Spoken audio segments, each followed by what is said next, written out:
Բարև ձեզ հարգելի լրագրողներ, առավելագույնը 1 ժամվա ընթացքում պատրաստ եմ պատասխանել ձեր հարցերին։ Առաջին հարցը Եվրոմեդիա 24 Քրիստինե Մուժերին։ Շնորհակալություն։ Պարոն Փաշինյան, քանի որ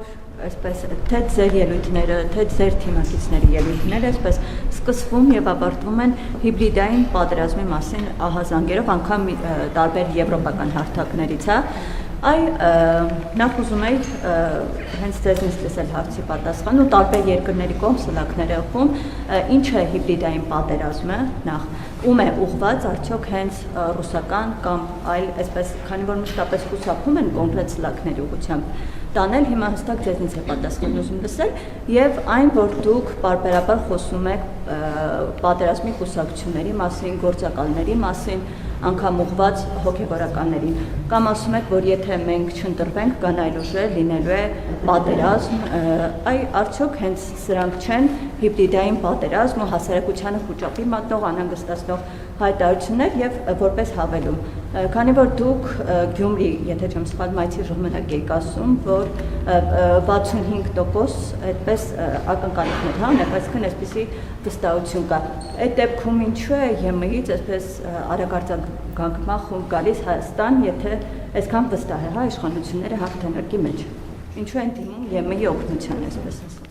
Շնորհակալ եմ հարցի համար։ Հիբրիդային պատերազմը այն է, երբ որ գրվում եւ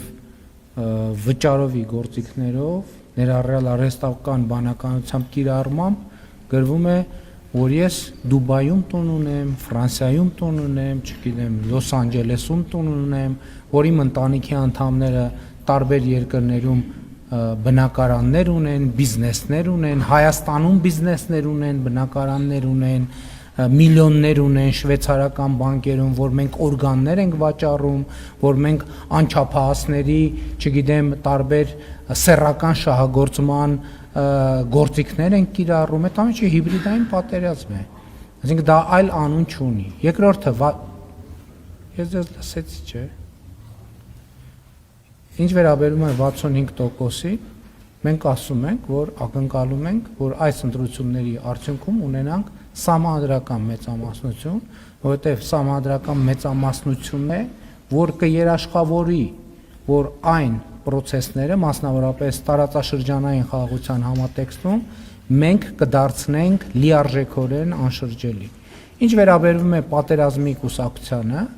դա հիմա ամեն օրվա հետ ինձ համար դառնում է ավելի ակնհայտ, որովհետև այդ կուսակցությունները եւ այդ շրջանակները ըստ էության ինչ են ասում, առաջինն ասում են, որ իրենք դեմ չեն խաղաղությանը եւ երկրորդիվ սկսում են խոսել, որ իրենց իշխանության գալու պարագայում սկսելու են վերանայել խաղաղությունը։ Դա ես շատ ուղիղ առանց հետևեթանքի ուզում եմ ասել, որ պատերազմ է Հայաստանի Հանրապետության ոչ միայն տարածքային, այլև ինքնիշխանության կորստով։ Բոլոր այդ ուժերը այսօր հստակ, իմիջայլոց ասեմ, նրանցից ոմանք ըստ ամենայնի չեն էլ հասկանում ինչ են ասում, որովհետև այն տեքստերը, որոնք իրենք արտասանում են, առնվազն մի մասը, ինձ համար ակնհայտ է, որ ուրիշ տեղեր են գրված եւ նրանք պարզապես կարդացողի կարգավիճակում են, առավել եւս իրենց ասածը, խոսացածը չհասկացող ուժերը եւ քաղաքական գործիչները իհարկե չպետք է կարողանան ընդհանրապես Հայաստանում որևէ պաշտոնական կարգավիճակի հավակնել։ Ես իմիջայլոց ասեմ, առաջիկայում ես այդ թեմային վերաբերող առանձին Facebook-յան եթեր եմ պլանավորում եւ ես դրան ավելի մանրամասն կանդրադառնամ։ Իմ ասելուց հետո ավելի է ահագնացել, որովհետեւ այդ բոլոր ուժերը ըստ էության հանդես են գալիս խաղաղության ռևիզիայի դիրքերից, ինչը այդ փաստի բերումով նշանակում է անխուսափելի պատերազմ, անխուսափելի։ Ընդ որում ընտրություններից շատ չանցած, մաքսիմալ աշնանը, ես վերլուծում եմ, չէ՞, տեքստերը ինչ են ասում, այդ բոլոր ուժերը, եթե անհրաժեշտ է անուններն էլ կտա, հստակ մի մասը ենթադրում եմ չի էլ հասկանում ինչ ասում, բայց իրենք պատրաստում են նոր սեպտեմբերյան պատերազմ ծանր հետևանքներով։ Երմանի հետ կապված ինչ։ Մենք համագործակցում ենք բոլոր այն գործընկերների հետ, ովքեր ունեն գործիքներ հիբրիդային պատերազմի եւ մասնավորապես ապատեղեկատվության դեմ պայքարի։ Հաջորդ հարցը։ Շնորհակալություն, պարոն վարչապետ, դուք նշում եք, որ խաղաղության գործընթացում չպետք է լինեն իրավական կարգավորումներ, որոնք կոնֆլիկտներ կենթադրեն, եւ մատնանշում եք Հայաստանի Հանրապետության Սահմանադրությունում անկախության հռչակագիրը։ Ուզում եմ մի մեջբերում անել Ադրբեջանի Հանրապետության Սահմանադրությունից։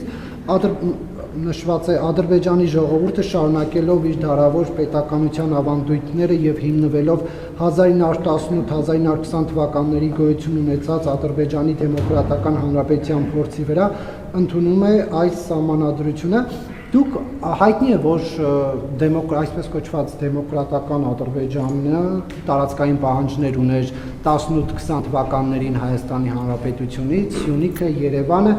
արդյոք այս ձևակերպումն էլ որ կա Ադրբեջանի սահմանադրությունում իրենց նախաբանում, սա եւս տարածքային պահանջներ չի համարվում Հայաստանի Հանրապետության ուղղված, դուք դա այդպես մեկնաբանում եք, թե ոչ, դուք արդյոք Բաքվի այդ շփումներում առաջարկում եք, որ իրենք էլ հրաժարվեն կոնֆլիկտածին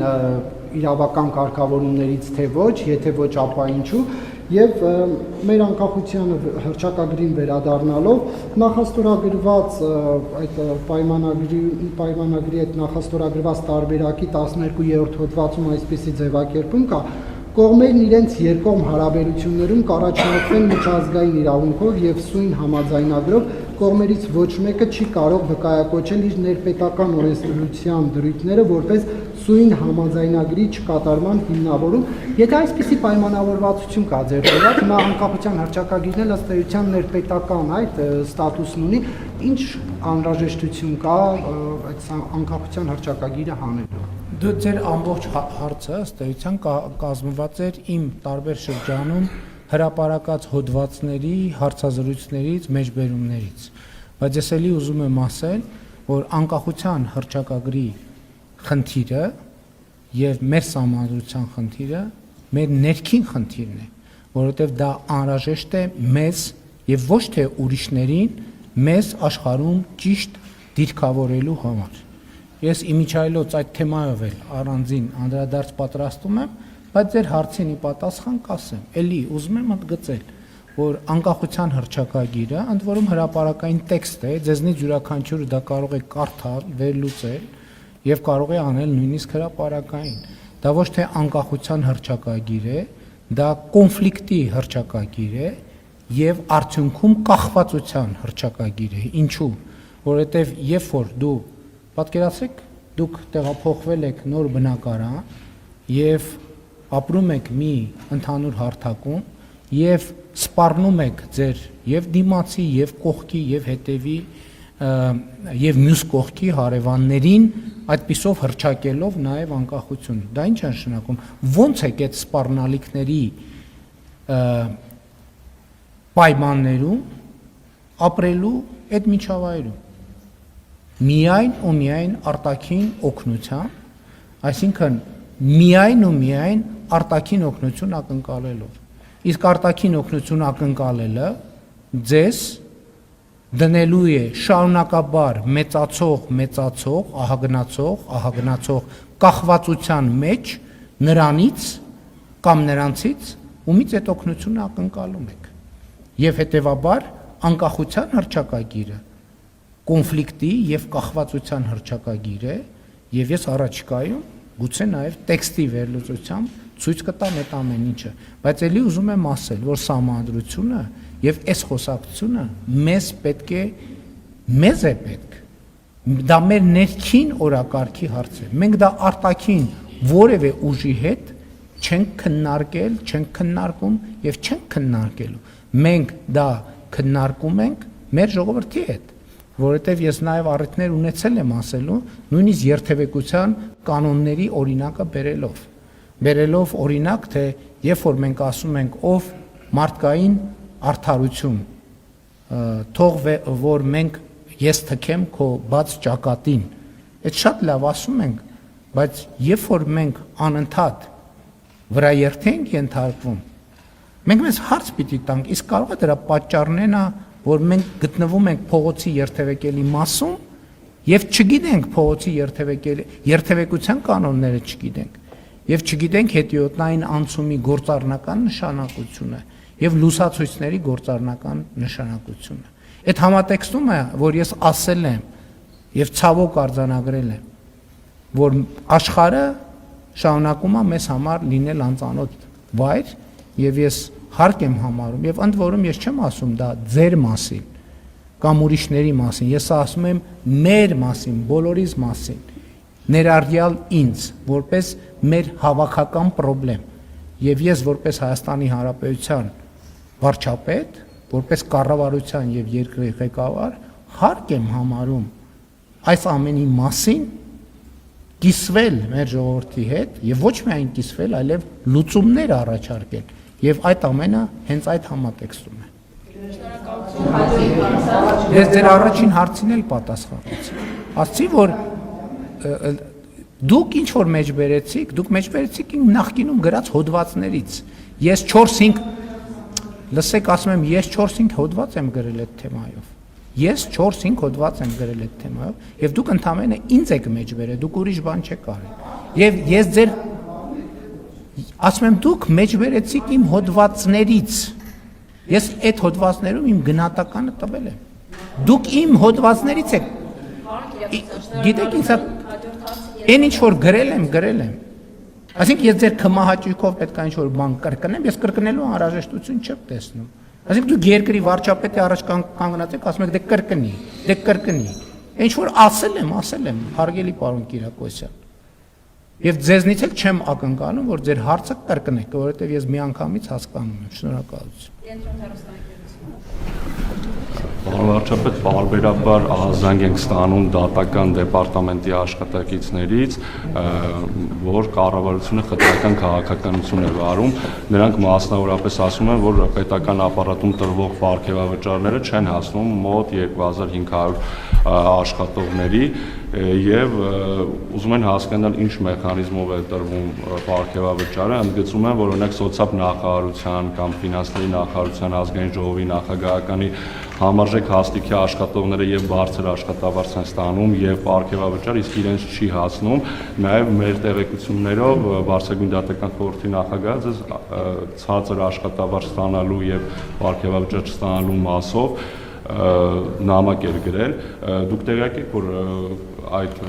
քաղաքականությամբ խնդիր է առաջացել այդ ընտրովի քաղաքականությամբ համակարգում, որ չեն ստանում պարգևավճար։ Դեք դատական համակարգը անկախ համակարգ է եւ այդ համակարգը, որը մենք դրել ենք, կոչվում է արդյունքի վրա հիմնված գնահատման համակարգ։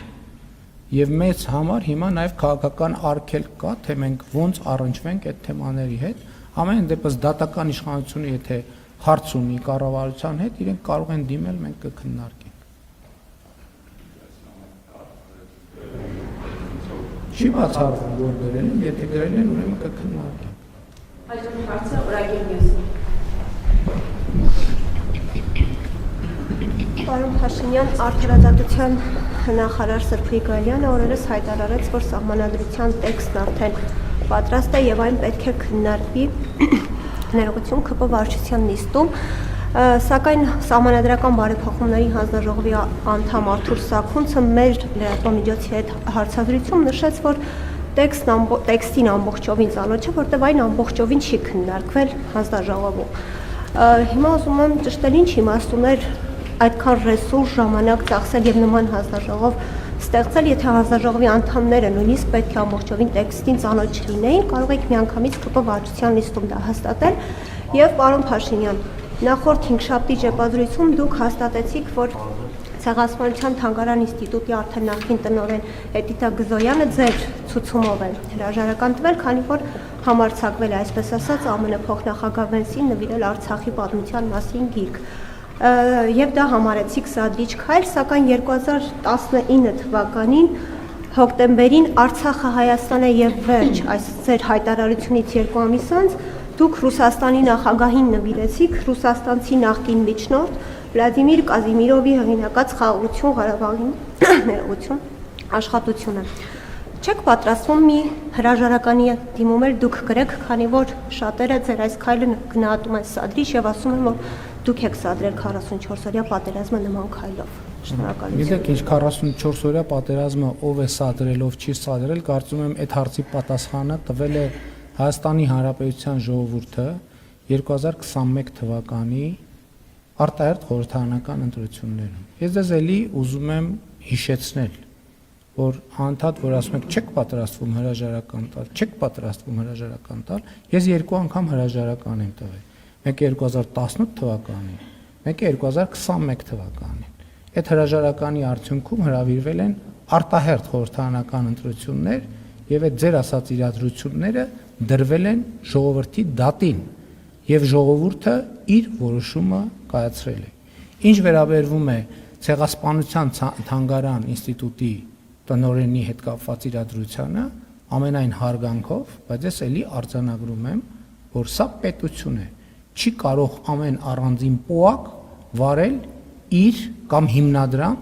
վարել իր առանձին վերցրած արտաքին քաղաքականությունը։ Երբ որ Ամերիկայի Միացյալ Նահանգների փոխնախագահը այցելում է Հայաստանի Հանրապետություն, եկեք արձանագրենք, որ դա պատմական այց է եւ առաջին անգամ Միացյալ Նահանգների փոխնախագահը այցելում է Հայաստանի Հանրապետություն։ Ինչի շնորհիվ։ Ինչի շնորհիվ է այցելում Հայաստանի Հանրապետություն Միացյալ Նահանգների փոխնախագահը։ 2025 թվականի օգոստոսի 8-ին Վաշինգտոնում հաստատված խաղաղության շնորհիվ, հաստատված խաղաղության շնորհիվ։ Եվ մենք նախ գիրքը, որը նվիրվել է, կոչվել է Արցախյան հիմնահարց։ Դա կոնֆլիկտի մասին է։ Այսինքն խաղաղության համատեքստում եկած փոխնախագահին մենք ասում ենք, որ գիտեք ինչ, այդ խաղաղություն եւ այլն, հա ասեցինք, խոսացինք, բայց այնուամենայնիվ հիմնահարցը տեղում է, այսինքն կոնֆլիկտը տեղում է։ Ես էլի ուզում եմ հիշեցնել Սուրբ Մեսրոպ Մաշտոցի հայերեն առաջին թարգմանած տեքստը. ճանաչել իմաստությունը եւ խրատը, իմանալ հանճարի խոսքերը, ընկալել խոսքի բարդ դարձվածքները, հասկանալ ճշմարիտ արդարությունը եւ ուղղել իրավունքը, պարզամիտներին խորագիտություն եւ երիտասարդներին միտք ու հանճար տալու համար, որպեսզի դրանք լսելով իմաստունն ավելի իմաստուն լինի, իսկ հանճարեղը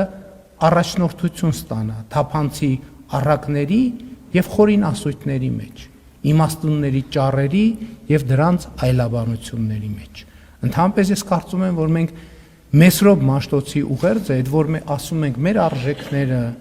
մեր ինքնությունը պետքա կարդանք։ Եվ այնպես անենք, որ երիտասարդությունն է կարդա, եւ ոչ թե այնպիսի բառերով եւ նախադասություններով դա մատուցենք, որ ոչ մեկ չհասկանա, թե ինչ է գրված։ Այո, ես կայացրել եմ որոշում, ես կայացրել եմ ճիշտ որոշում եւ յուրաքանչյուր պետական պաշտոնյա պետքա ինքը իրեն հաշիվ տա, որ կառավարության վարած քաղաքականություններին եւ որոշումներին հակասող գործողություն չի կարող անել, որովհետեւ Հայաստանի Հանրապետությունը պետություն է։ Շնորհակալություն։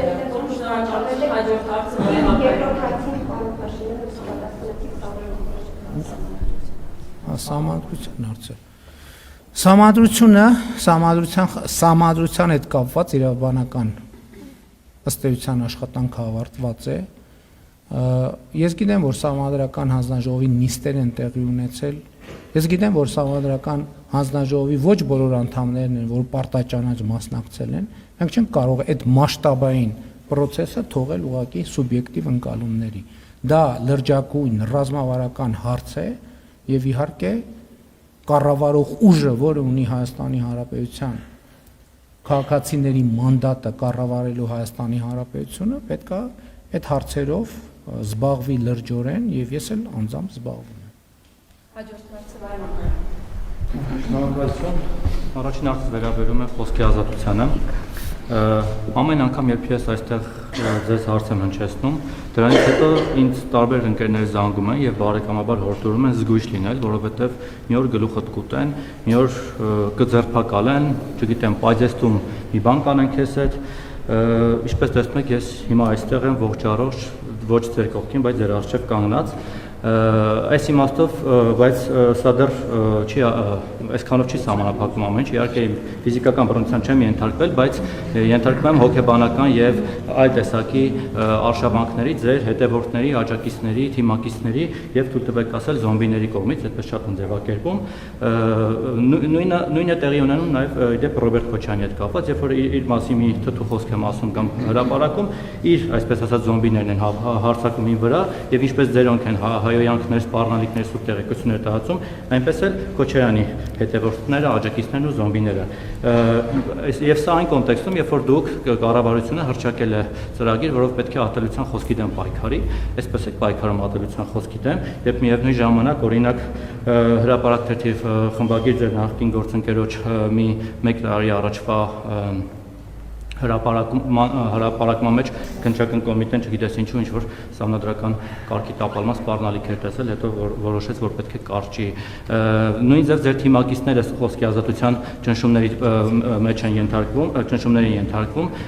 2 օր առաջ ես հրապարակել էի իմ լրատվամիջոցում, որ ԿՊ-ի ներքին խմբում չաթում, չգիտեմ դուք այդ չաթում կաք թե ոչ, Վահագն անունով մի կուսակցական հանդգնել էր դժգոհել Ռոմանոս Պետրոսյանից եւ նրա ղեկավարացիից, որովհետեւ ժամեր շարունակ բարբերաբար իրենք լույս չեն ունենում եւ նրան սաստել էր Էդգար Հակոբյան անունով պատգամավորը եւ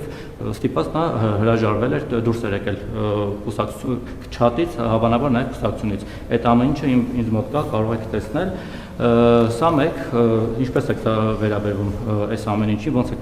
պատրաստվում զսպել ձեր հետևորդներին, եւ երկրորդը, ուրեմն դուք անընդհատ խոսում եք Արցախի այսպես էջը փակելու մասին, բայց ես ուզում եմ հիշեցնել 2021-26 թվականների կառավարության ծրագիրը, իդեպ այդ մասին գրառում եք կատարել ձեր նախկին փոխնախարար Գայանե Գաբրելյանը, որը իդեպ ձեր վարչապետի ակտիվ մասնակիցներից էր, եւ նշել է, որ դուք նախ այդ ծրագրին, որին դուք ամբողջ թիմով կողմ եք քվեարկել, Արցախ բառը օգտագործել եք 11 անգամ, Ղարաբաղը 7 եւ ծրագրից հատվածներ 1-2-ը կարդամ, երկար չէ։ Օրինակ Արցախի ժողովրդի իրավունքների եւ անվտանգության ապահովում, պաշտպանելու է Հայաստանի ու Արցախի շահերը Հայաստանի կառավարությունը, Արցախի հետպատերազմյան վերականգնում, ջանք չի խնայելու Արցախում արժանապատիվ եւ բարեկեցիկ կյանքի պայմաններ ստեղծելու համար, Արցախի իշխանությունների հետ համագործակցության խորացում, Արցախի հետ գործակցության նոր ձևաչափերի ստեղծում, Հայաստանի Հանրապետությունը շարունակելու է լինել Արցախի ժողովրդի անվտանգության երաշխավորը եւ այսպես շարունակ։ Դուք մի ծրագիր եք քվեարկել, որի ոչ մի կետ փաստորեն չեք կատարել, գոնե այս Արցախի մասով։ Հիմա դուք ինչ խոստում եք կատարել, ձեր հետև ընտրողներին ինչ եք խոստանալու։ Եթե մարդիկ գան ու ասեն, ես ձեզ ձայն եմ տվեք 21 թվականին,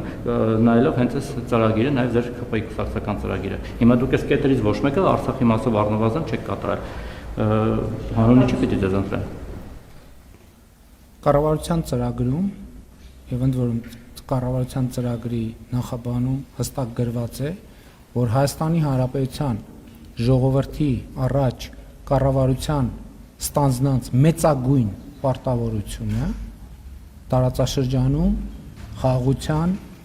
էջը բացելն է եւ խաղաղություն հաստատելը ըստ էության մեջբերում ես եթե բառացի չէ իմաստային ճիշտ է, այսինքն մենք հստակ արձանագրել ենք եւ ես ձեր ասածին տասնյակ անգամներով անդրադարձել եմ, այդ թվում կուսակցության 7-րդ հերթական համաժողովում ունեցած ընդարձակ ելույթում, որ մենք մի նախընտրական ծրագրով մտել ենք ընտրական process, որը եղել է այո, ավանդական, հայկական, ԿՊ դրոպ դաշնակցական ծրագիր, բայց մենք լրիվ ուրիշ ծրագրով դուրս ենք եկել, որովհետև այդ ընթացքում Հայաստանի Հանրապետության քաղաքացիները եւ հատկապես քաղաքացիներից այն հատվածը, ում ես պայմանականորեն անվանեցի սնուցող մայրեր, նրանք շատ կոնկրետ պատգամավոր են հանդես եկել, մեզ հորդորելով խաղաղությունը դարձնել բացարձակ առաջնահերթություն։ Երկրորդը Ղարաբաղի հետ կապված ոչ մի կառավարություն չի արել Ղարաբաղի համար այնքան, որքան արել է մեր կառավարությունը եւ դա թվերով տեսանելի եւ ապացուցելի։ Եվ եւ ուզում եմ արձանագրել, որ Հայաստանի Հանրապետության կառավարությունը ամեն ինչ արել է եւ ձեր ասած ուժերն էին, որ տոնում էին Ղարաբաղում իշխանություն վերցնելը, որ հեսա տեսեք ինչ ենք անելու եւ նրանց իշխանություն վերցնելու բոլորդ հիշում եք, ես իրադարձությունները չնկարագրեմ, ընդամենը օրեր հետո ամեն ինչ ավարտվեց։ Հիմա այդ ձեր ասած նույն ուժերը, բացարձակապես նույն ուժերը, նույնը ուզում են անել Հայաստանի Հանրապետության հետ։ Խորհրդարանական ընտրությունների արդյունքներով։ Բացարձակապես նույնը, մի միլիմետրի տարբերություն չկա նրանց մտադրությունների մեջ, այն ինչ որ նրանք արեցին, խորհրդարանում շնորհավորում էին իրար մարդիկ, որ Ղարաբաղում իշխանությունը վերցրել են, հիմա տեսեք ինչ են անելու։ Տեսանք թե ինչ են անելու։ Մենք հստակ ծրագիր էինք առաջարկել եւ այդ ծրագիրը մերժվել է հենց ձեր ասած ուժերի հորդորով եւ ուժերի ներկայացուցիչների կողմից, ովքեր Լեռնային Ղարաբաղում ստանձնել էին իշխանություն։ Եվ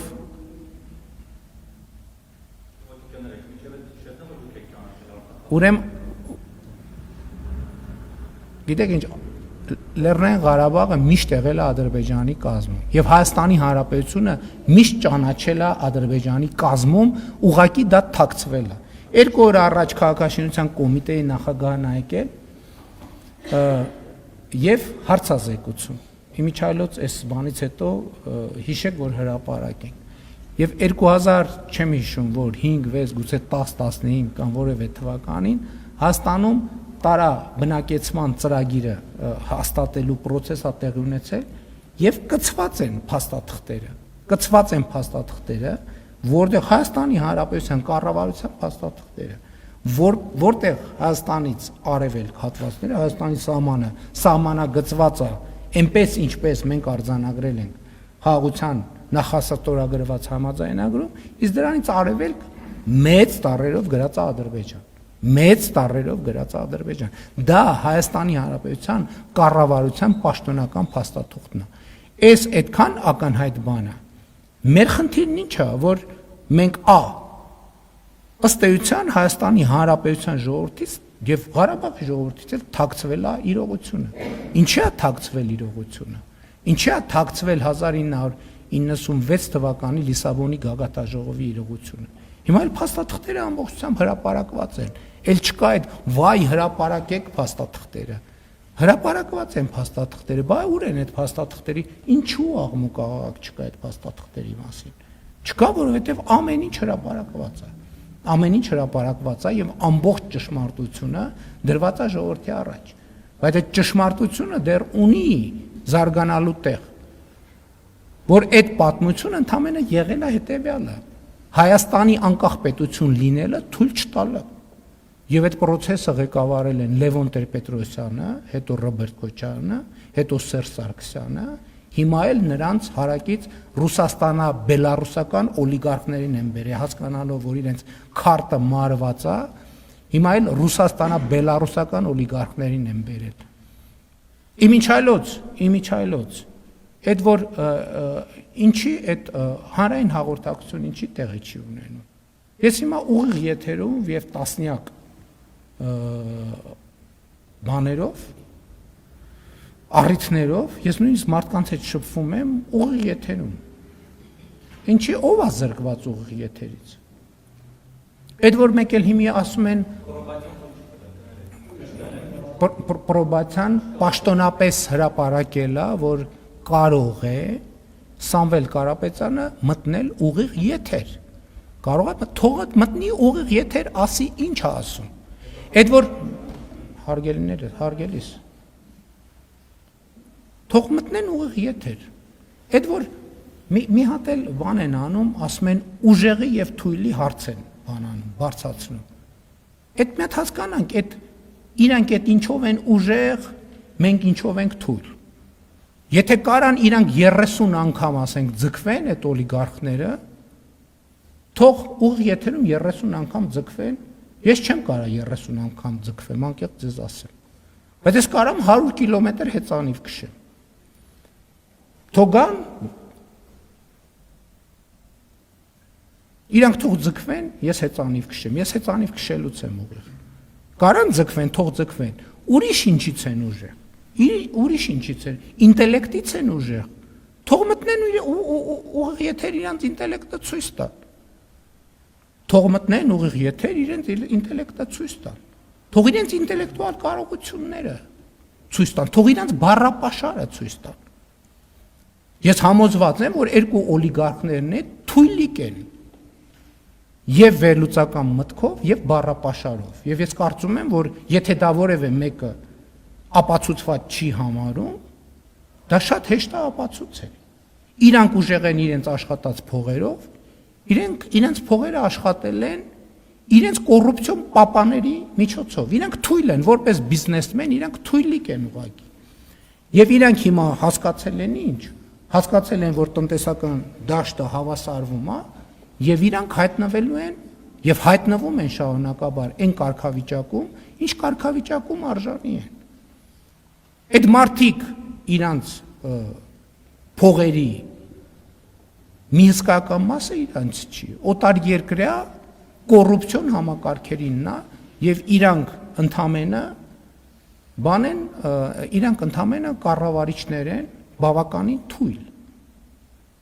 Այդ մարդիկ դուք հիշում եք բանի հանրահայտ Պրիգոժինի բանը կադրը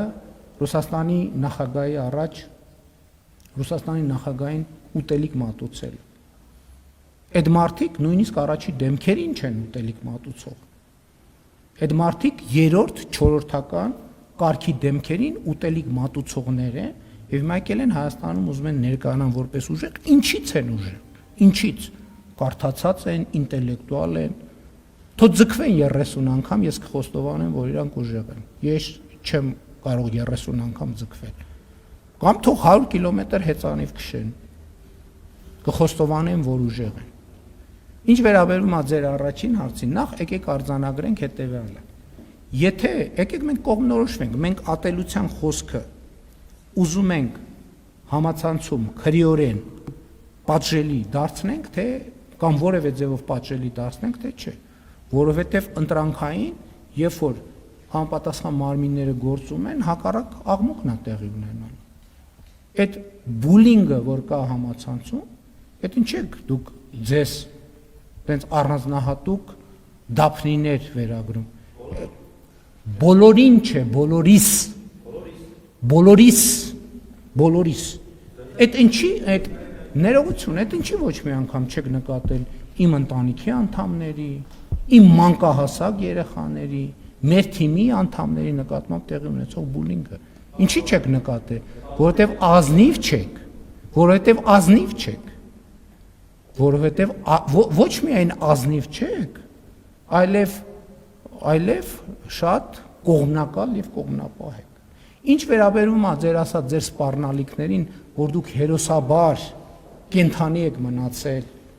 եւ եկել էստեղ կանգնել, ես ձեզ ուզում եմ մի գաղտնիք ասել։ Ձեր 90%-ը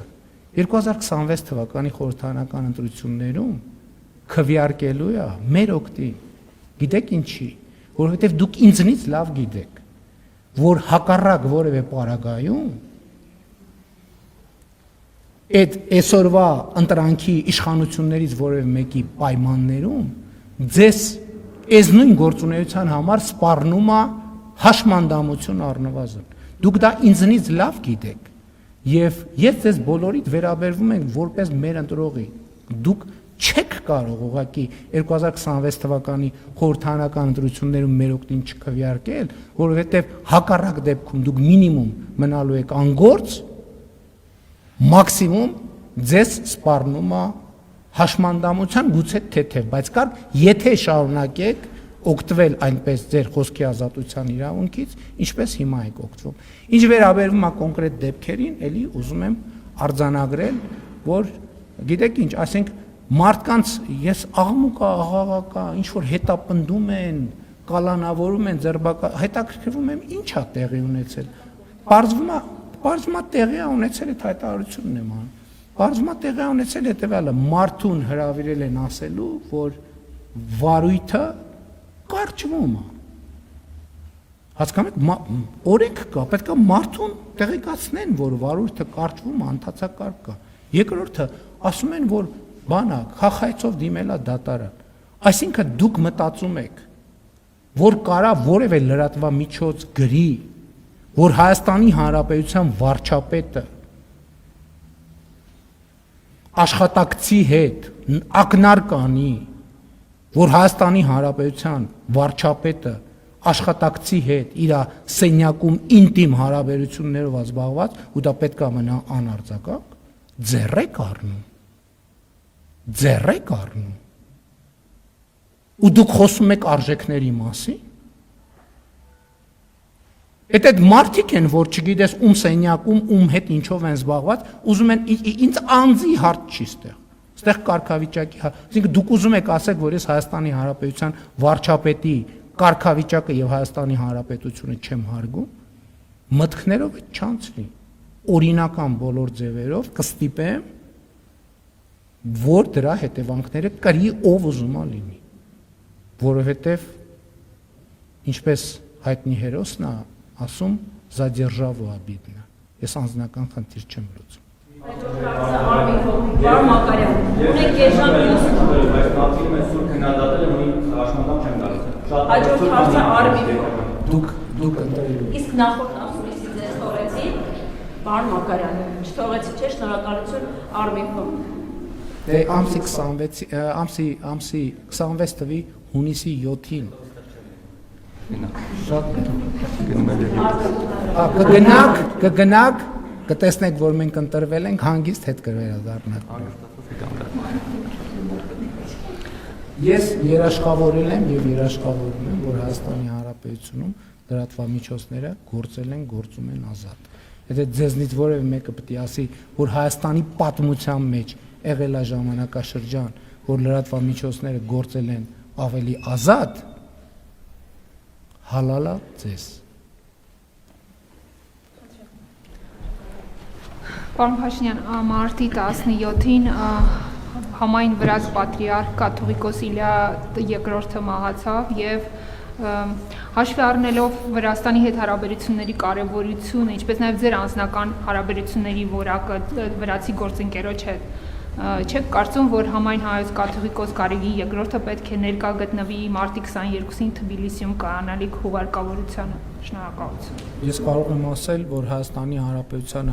Հայաստանի Հանրապետությունը հուղարկավորությանը կմասնակցի ամենաբարձր մակարդակով եւ այսինքն ցավոք ես պատրաստվում եմ զանգահարել Վրաստանի վարչապետին, ցավակցել անձամբ եւ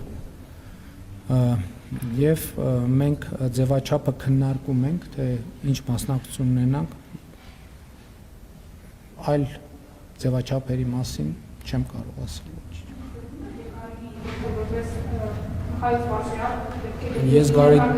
Ես Կտրիչ Ներսիսյանին չեմ ճանաչում որպես կաթողիկ։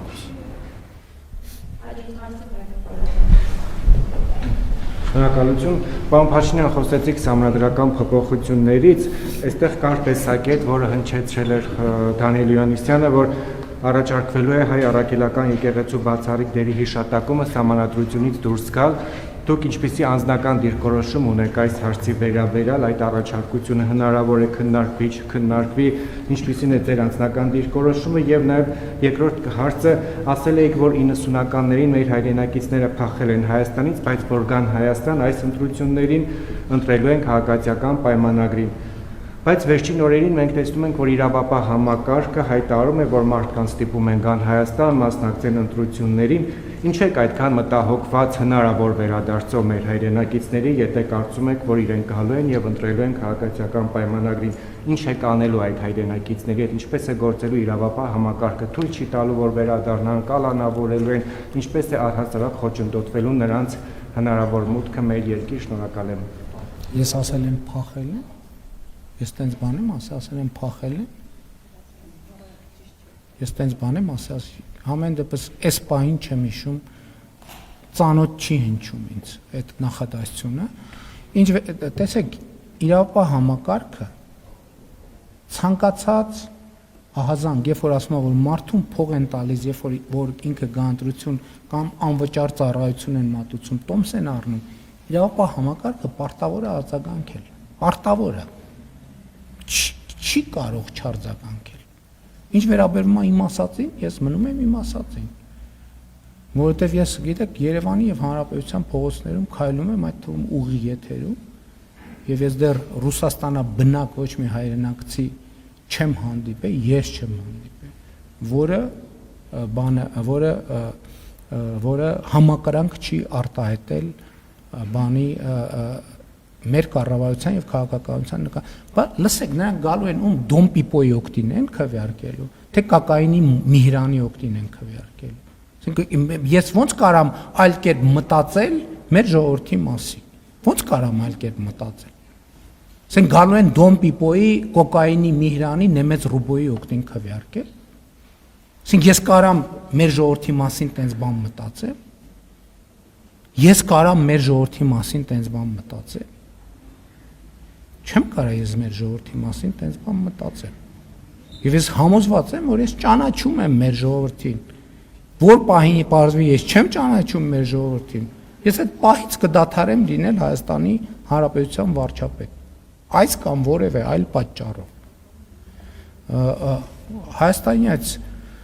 մենք աշխատում ենք Սահմանադրության նախագծի վրա, ես այսօր էլ եմ անցել Սահմանադրության նախագծով եւ այնտեղ շատ հստակ հիշատակվում է Հայաստանից առաքելական Սուրբ եկեղեցի։ Շնորհակալություն, հաջորդ հարցը ժողովրդի։ Շնորհակալություն։ Պարոն վարչապետ, ելի ուզում եմ իրավական հարց բարձրացնել եւ փաստերի հսկայական խրձով եմ ներկայացել։ Ուզում եմ նախ ներկայացնել ձեզ փաստերը ու համապատասխան հարցադրում։ Ինձ մի ներկայացրեք, ուղարկեք իրավական մարմինը։ Ուղարկում ենք ըստ էության։ Շատ լավ։ Շատ բարի կանչեցնեմ հարցս։ Այս անգամ էլ ձեր բառերով ասած օզով ու կոչով մեծ կենթանու կոռուպցիայի մասին է հարցս։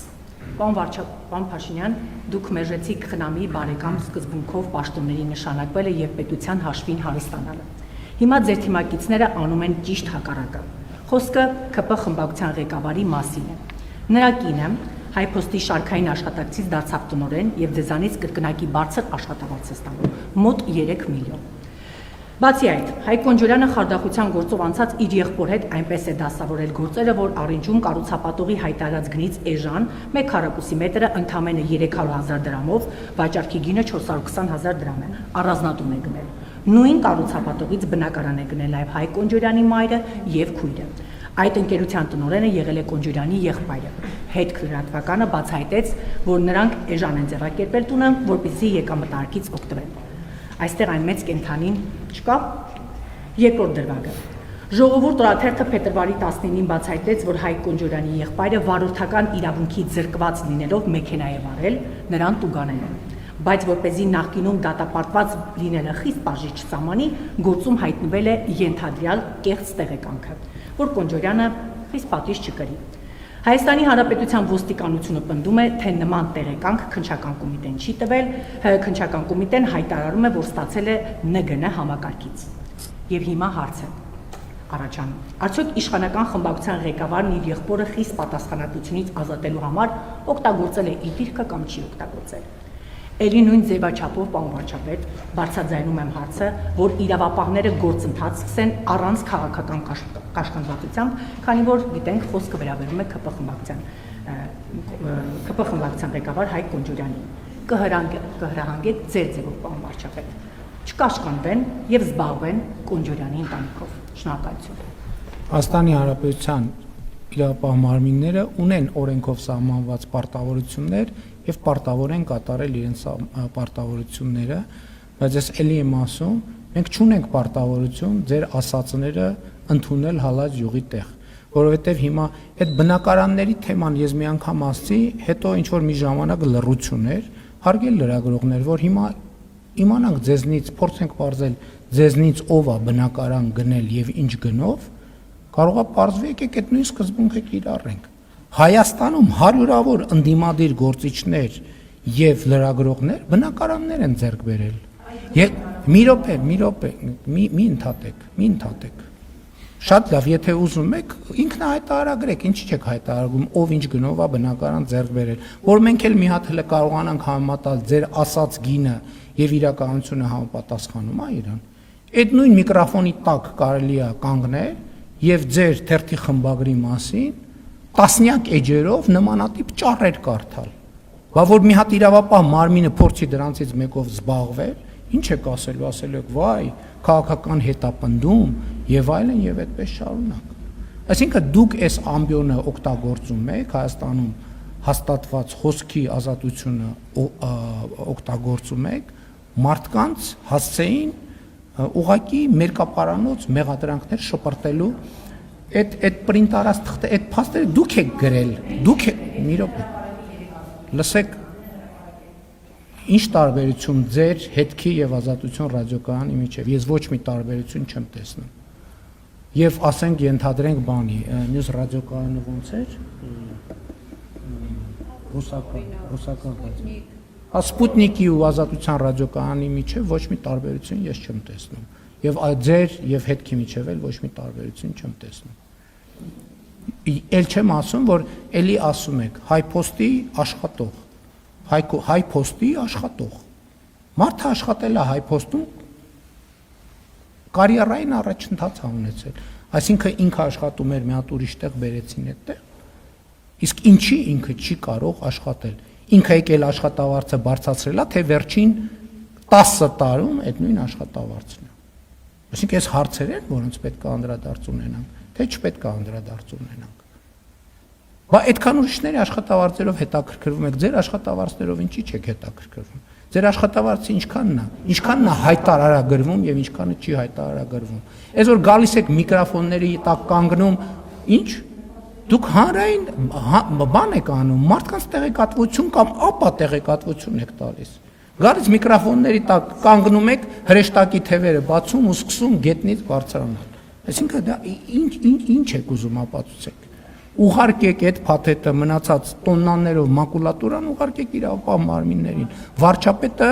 ոչ քննիչ է, ոչ հետաքննիչ է։ Վարչապետը ասում է իրավապահ մարմինները ունեն օրենքով սահմանված պարտավորություններ եւ իրենք իրենց պարտավորությունները պարտավոր են կատարել։ Շնորհակալություն հաջորդ Իրանք քաղաքական կաշկանդվածություն ինչքան ունեն այդ դեպքում, ուրեմն ձեր դեպքում էլ քաղաքական կաշկանդվածություն ունեն։ Ուրեմն եթե կա այդ քաղաքական կաշկանդվածությունը, պետք է համատեղ միաժամանակ հաղթահարվի այդ քաղաքական կաշկանդվածությունը։ Բայց ոնց է մարդուն կանչում են, որ քրեական գործը կարճ է 4 օր աղմուկ աստորագրահավաք է։ Այսինքն ինչ կամ տարբերակ կամ չեն հասկանում, այսինքն այդ համքարությունը այնքան գրագիտություն չունի, որ տարբերակի քրեական գործի կարճումը քրեական հետապնդումից, կամ որ ավելի վատ է, գիտի եւ հիբրիդային գործունեությամբ զբաղված։ Խնդրեմ Պարոն վարչապետ, քիչ առաջ ասացիք, որ որոշ ուժեր, որոշ շրջանակներ իրենց խոսույթով, իրենց առաջարկություններով ըստ էության ուզում են սանձազերծել նոր սեպտեմբերյան պատերազմ։ Պարոն վարչապետ, կարող եք ավելի կոնկրետացնել, որ ուժերի մասին է խոսքը, եթե հնարավոր է, եւ որ ամենակարևորն է, նպատակը ո՞րն է, ինչու են այդ ուժերը ցանկանում սեպտեմբերյան նոր պատերազմ սանձազերծել։ Նպատակը շատ բարձր է, որովհետեւ իրանք խնդիր ունեն Հայաստանը պահել ծայրագավառի կարգավիճակում, ինչպիսին եղել է իրանց իշխանության շրջանում։ Իրանք տեսնում են, որ Հայաստանը անկախացել է եւ խնդիր ունեն դրա հետ։ Որովհետեւ իրանք բոլորը էմիսարներ են, թույլ չտալու, որ Հայաստանը անկախանա։ Գիտեք, ինչ շատ բարձ մի բան, ես խնդրել եմ, որ ավելի մանրամասն ներկայացնեն, այսօր պատրաստ չեմ այդ թեմայով շատ խոսել, բայց տենց ստացվեց, որ երեք ինչ որ նկարներ եմ տեսնում նյուսֆիդում երևում է ուժեղ խաղաղություն կամ նախորդ օրը տեսնում եմ վերնագրեր ներիր մեզ Արցախ մենք չգիտեմ ինչ կանենք հասկանում եք այս ամեն ինչի մասին է այս ամեն ինչը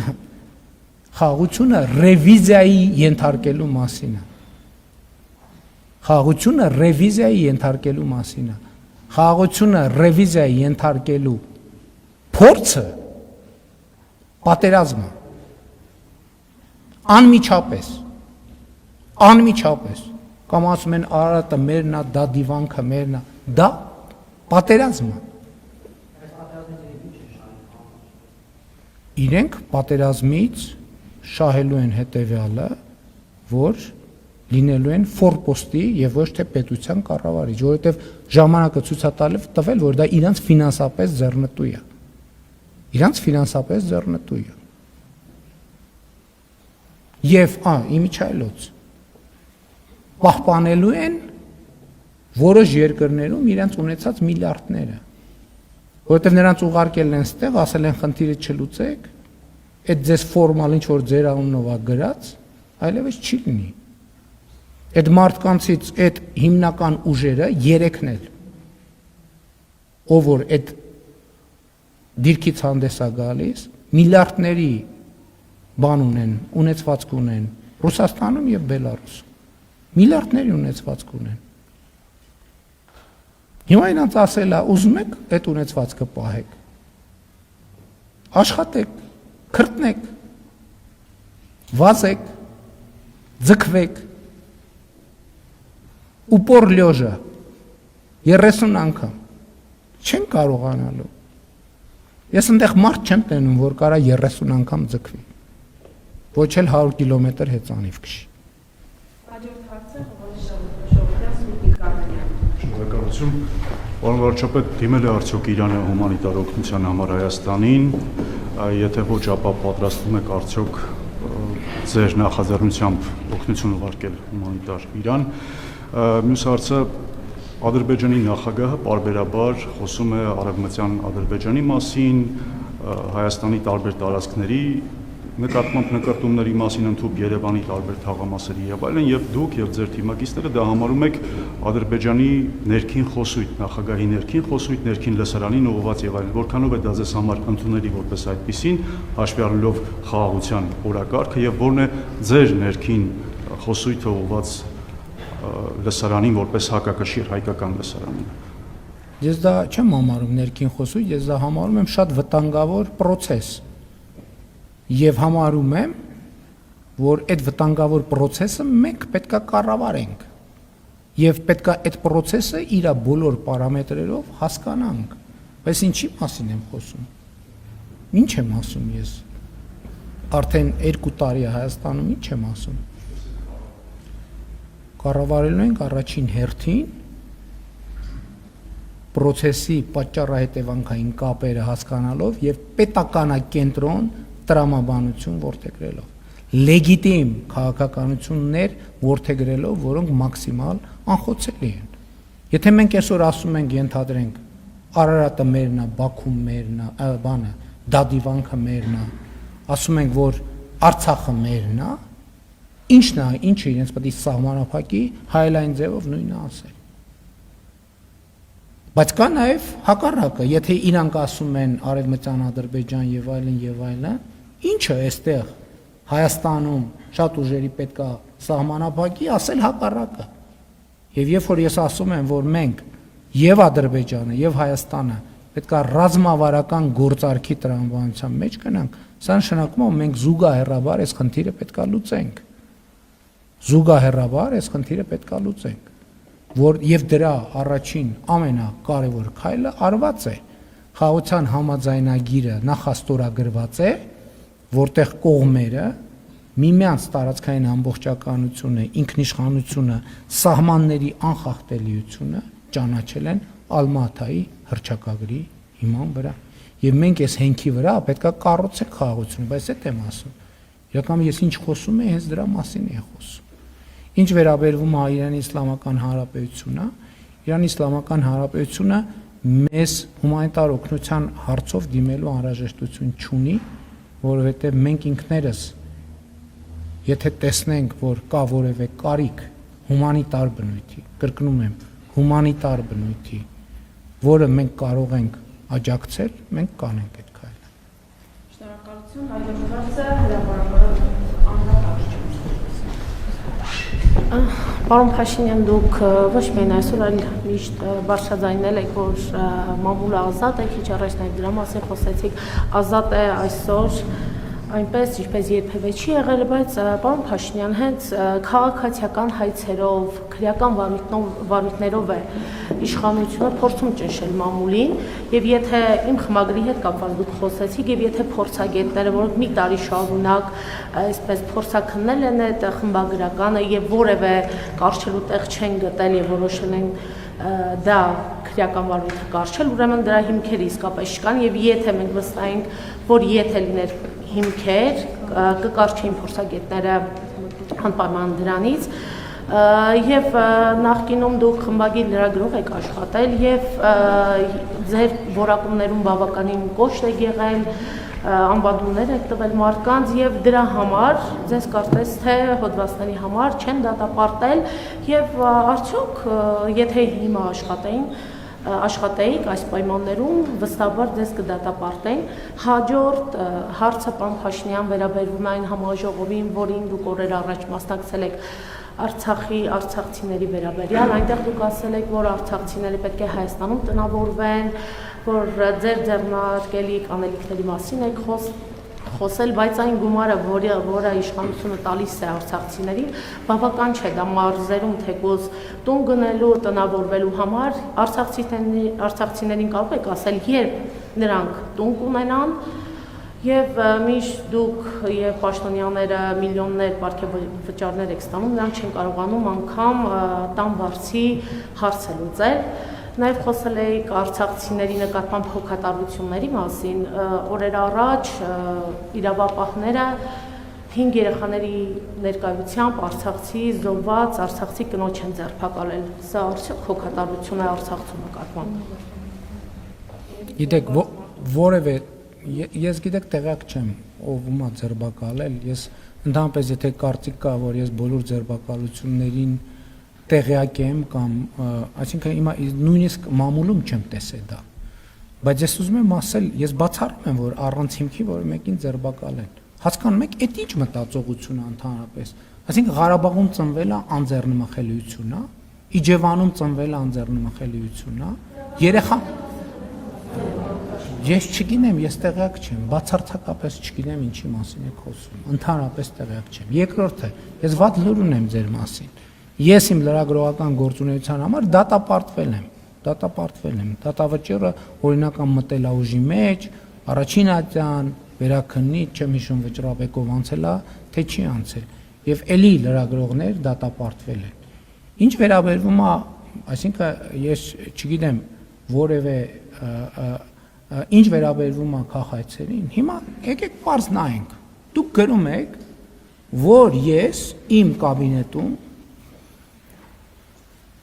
ինչ-որ այլ բաներով եմ զբաղված աշխատակցի հետ, եթե ես դրան կոշտ չարձագանքեմ, ասին եզրակացնելու եք, որ նախ ինձ մի կողմ դնենք, չէ, այսինքն մյուս կողմում կին է, չէ, մյուս կողմում կին է,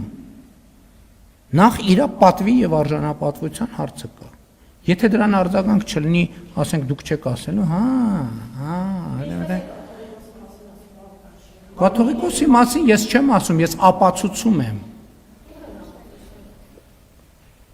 Ձեր թերթն է գրել։ Ձեր թերթն է գրել ու չեմ հիշում, որ դատի են տվել։ Ձեր խմբագիրը մի հատ 25 կիլոմետրանոց հոդված է գրել Կտրիչ Ներսիսյանի եւ իր ընտանիքի աղջկա կնոջ եւ այլնի մասին։ Կտրիչ Ներսիսյանը ինչի դատի չտվի։ Որովհետեւ այնուամենայնիվ ինչ որ մի բան դրա տակ կա։ Ես չեմ կարող դա հանդուրժեմ, ես էլի եմ ասում։ Այստեղ մենակ անձնական խնդիր չի։ Սա նաեւ պետության հարց է։ Ի վերջո նախ աշխատողի արժանապատվությունը, երկրորդն է պետության արժանապատվությունը։ Այսինքն դուք ում հետ եք շփոթել ինձ։ Ինձ թվում է դուք ինչ որ մեկի հետ ձեր շրջապատից, շատ մոտիկ շրջապատից, ես ասում եմ, ձեզ անձամբ չեմ ասում, այլ ասում եմ նրանց, ովքեր այդպիսի բաներ ինչ որ մեկի հետ շփոթում եք, ձեր շատ մոտիկ անձնական շրջապատից։ Ես թույլ չեմ տա, որ նման բաներ տեղի ունենան։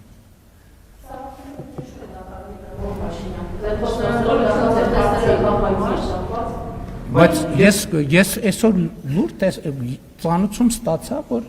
դատարանը բավարարել արդեն, այլ ճնշումը որն է։ Այսինքն իմաստը կա։ Այսինքն հայցը բավարարված է, ել ինչ ճնշում։ Եվ արցախցիների